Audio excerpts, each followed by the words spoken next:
नमस्कार दोस्तों, कैसे हैं आप सब। दोस्तों, पिछले काफी समय से एक चलन चला आ रहा है कि जो दिखेगा वही बिकेगा। अब इस चलन का असर खाने पीने की चीजों पर भी दिखने लगा है।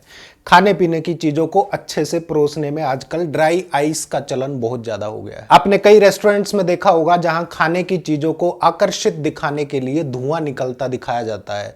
शादियों में दुल्हन या दूल्हे की एंट्री के समय फोग के जरिए एक इफेक्ट क्रिएट करने की कोशिश की जाती है, वो वहां ड्राई आइस का इस्तेमाल किया जाता है। लेकिन आपकी जानकारी के लिए बता दूं कि अगर बंद कमरे में ड्राई आइस के धुएं का इस्तेमाल होता है तो इससे शरीर में ऑक्सीजन की कमी हो सकती है, कार्बन डाइऑक्साइड का लेवल बढ़ सकता है और बेहोशी जैसे हालात हो सकते हैं। वैसे आमतौर पर ड्राई आइस का यूज किसी भी चीज को लंबे समय तक स्टोर करने के लिए किया जाता है। ज्यादातर ड्राई आइस का इस्तेमाल औद्योगिक जरूरतों को पूरा करने के लिए किया जाता है, क्योंकि ये एक बेहतरीन कूलिंग एजेंट होता है। समय के साथ साथ इसका यूज खाने पीने की चीजों को लंबे समय तक रखने के लिए भी होने लगा, क्योंकि इसमें तापमान -30 डिग्री सेंटीग्रेड तक जा सकता है। राजधानी दिल्ली से सटे गुरुग्राम में 5 लोगों का माउथ फ्रेशनर खाकर बीमार होने का मामला सामने आया है। इस मामले में दर्ज की गई एफआईआर में कहा गया है कि 2 मार्च को 6 लोग शाम को गुरुग्राम के एक रेस्टोरेंट में खाना खाने गए थे और खाना खाने के बाद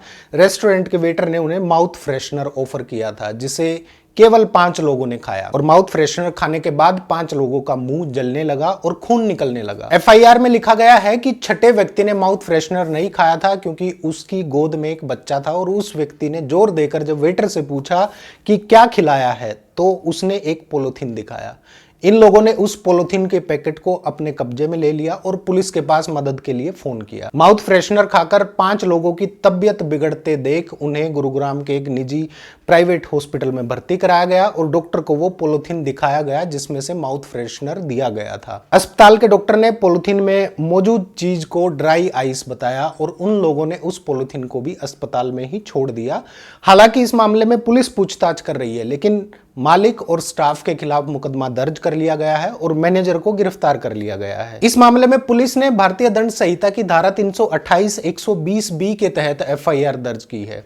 दोस्तों, आईपीसी की 328 जो सेक्शन है वो अपराध करने के इरादे से जहर आदि के द्वारा किसी को चोट पहुंचाने से संबंधित है। वहीं धारा 120 बी किसी अपराध की आपराधिक साजिश रचने से संबंधित है। अब गुरुग्राम में इस घटना में लापरवाही तो देखो नजर आती है, लेकिन इरादा स्थापित कर पाना मुश्किल हो सकता है। इसके लिए पुलिस को इस मामले में संबंधित सभी व्यक्तियों की जांच करनी होगी। दोस्तों, ड्राई आइस या जिसे हम सूखी बर्फ भी कहते हैं वो असल में कार्बन डाइऑक्साइड का ठोस रूप होता है और इसे करीब -78 डिग्री सेल्सियस के न्यूनतम तापमान पर रखा जाता है। इसका इस्तेमाल चीजों को जमाने या ठंडा रखने के लिए किया जाता है और ये सामान्य बर्फ की तरह गीली नहीं होती। ड्राई आइस को लेकर कई डॉक्टर्स ने अपनी राय दी है। किसी ने बताया है कि आमतौर पर ड्राई आइस सुरक्षित होती है, लेकिन उसका तापमान कम होने की वजह से अगर ये स्किन को टच करती है तो फ्रोस्ट बाइट या कोल्ड बर्न यानी ठंड की वजह से स्किन जल जाने जैसी समस्या हो सकती है। वहीं यह भी कहा जाता है कि ड्राई आइस सामान्य बर्फ की तरह ही सफेद दिखती है, लेकिन आमतौर पर इस्तेमाल होने वाली बर्फ पानी को एक तापमान पर जमाकर बनाई जाती है। लेकिन ड्राई आइस कार्बन डाइऑक्साइड का ठोस प्रकार होता है और हवा से रिएक्शन की वजह से इसमें धुआं निकलता रहता है। जब सामान्य बर्फ पिघलती है तो वो पानी बन जाती है और पानी को अत्यधिक गर्म करने पर वाष्प निकलते हैं, लेकिन ड्राई आइस जब पिघलती है तो वो पानी बनने के बजाय सीधा गैस बनती है और अगर किसी बंद जगह पर ये ज्यादा मात्रा में रह जाए तो नुकसानदेह हो सकती है। ठीक ऐसा ही कुछ हुआ गुरुग्राम के उस रेस्टोरेंट में। जब उन 5 लोगों ने ड्राई आइस के टुकड़े खाए तो ठंड के कारण उनके मुंह में अल्सर हो गए और उससे खून निकलना शुरू हो गया।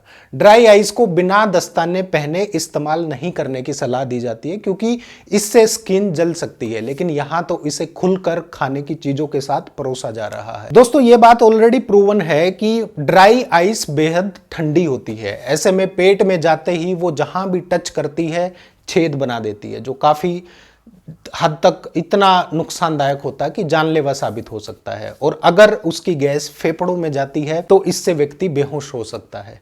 डॉक्टर्स का साफ कहना है कि ड्राई आइस की कितनी मात्रा नुकसानदेह हो सकती है ये कहना मुश्किल है, लेकिन उदाहरण से समझे तो अगर कोई बच्चा 30 ग्राम का टुकड़ा खा लेता है तो वो नुकसानदेह हो सकता है, क्योंकि जहां वो जाता है वहां की स्किन को चीर देता है। दोस्तों, साल 2017 में भी एक खबर आई थी जिसमें दिल्ली में एक व्यक्ति ने बार में गलती से एक ऐसा ड्रिंक पी लिया था जिसमें लिक्विड नाइट्रोजन था। दरअसल उस व्यक्ति को ड्रिंक से निकल रहे धुएं को हटने के बाद उस ड्रिंक को पीना था, लेकिन वो उसे ऐसे ही पी गया, जिसकी वजह से उसके पेट में दर्द, पेट में सूजन, सांस लेने में तकलीफ होने लगी।